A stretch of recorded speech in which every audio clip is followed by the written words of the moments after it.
Okay, back again. Next step in scrunchie making. So over here on the left side, I've got all my scrunchies that we just finished last time with the ends sewn, like that. So now the next step, and again, I like to do these kind of in batches. So the next step is that I'll take one of these, lay it out like this, and then what I do is I open it up, okay, and see where my seam is down here at the bottom? I like to put the seam towards the bottom and the top like that. So it's in the middle. Oh my gosh, all these little threads. So if you look, I'll just flip it over. So if you flip it over this way, you've got your seam right here in kind of in the middle. It doesn't have to be exact, but kind of in the middle there. And you're gonna have that on the bottom. And I like to just make it so that the seam feels like it's going to one side, usually the right side. See, like that? And now what we're gonna do is we're gonna fold all of them, okay? So now we will fold in. This is kind of a pillowcase, like a hot dog kind of way of doing this. Oh, burrito. They call this a burrito wrap.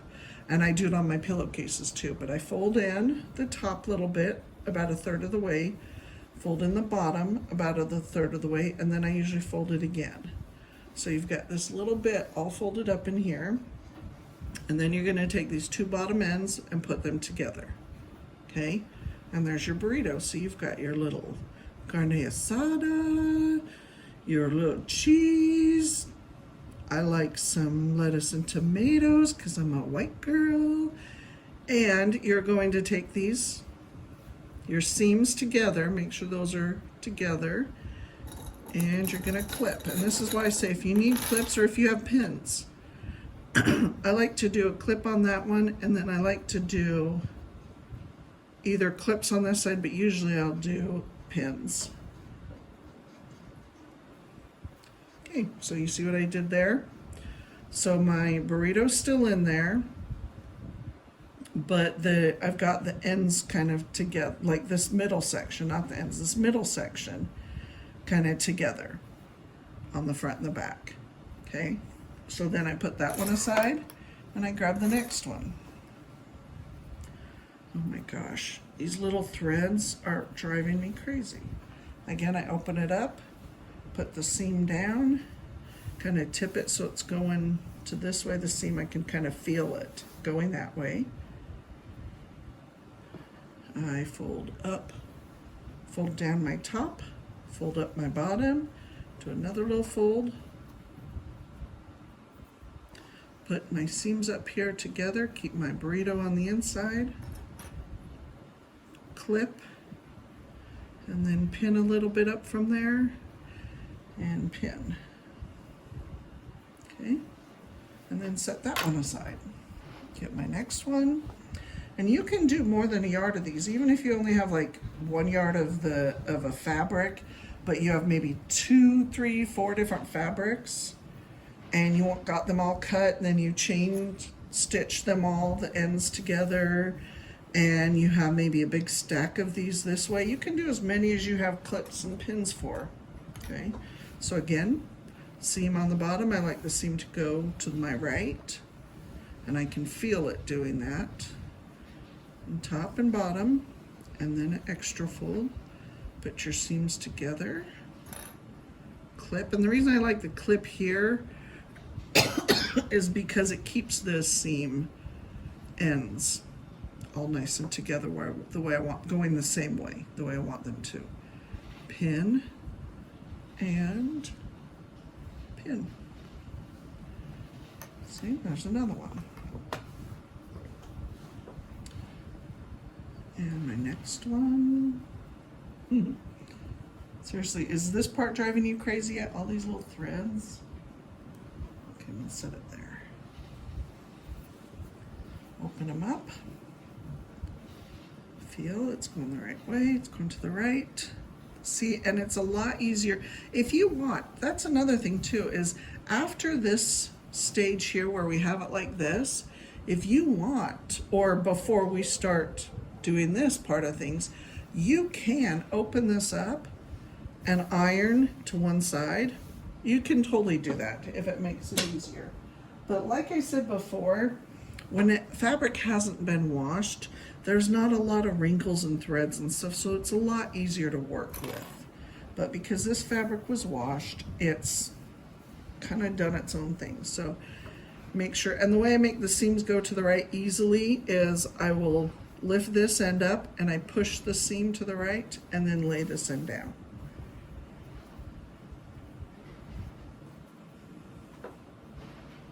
Okay, top down, bottom up, fold, and seam together. Now, it doesn't matter if you do your bottom up first and your top down second, or your top down first and your bottom up second.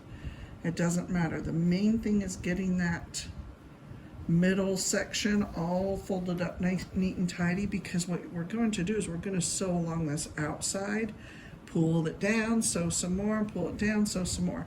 So you don't want this middle section getting caught up in this seam as you're sewing.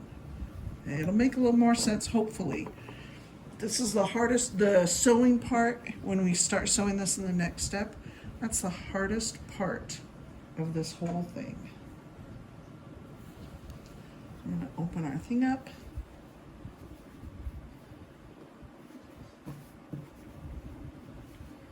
Put that down. And if you don't want to worry about all your threads until the very end, this has a lot more threads just because it's been washed and frayed. But if you don't want to worry about your threads until the very end, when it's all done and you just want to look through real quick and pick off or cut off any extra loose threads, you can do that too.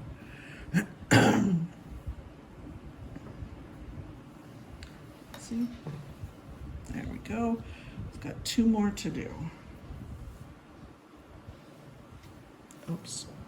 We've got, I dropped one, hold on.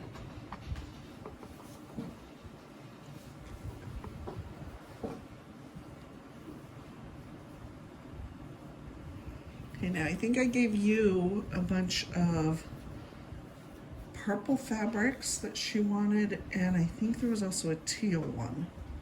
So what I'm gonna have you do is on the, I think I gave you purple fabrics that'll work with those. And you can use, okay, that is one thing I did not mention. For doing this part, seaming this way, you know how we did that, the last step we did, and then also the next step that we're gonna do when we're gonna sew this together, you can use whatever color thread you wanna use. Usually I just use white. Unless it's a dark fabric, like black or navy, then I'll use black. Even if it's a navy, even if it's like a dark green, I'll still use black. Because you don't want, if your seams happen to show through because it's being pulled or whatever, you don't want it to be like a black fabric with these bright white seams poking through. So I use a lot of white and a lot of black, and I buy them from Amazon in 6-packs of those. So like these ones, I'll use white. So I would recommend you use white on those purple ones, and then on all this inside seaming.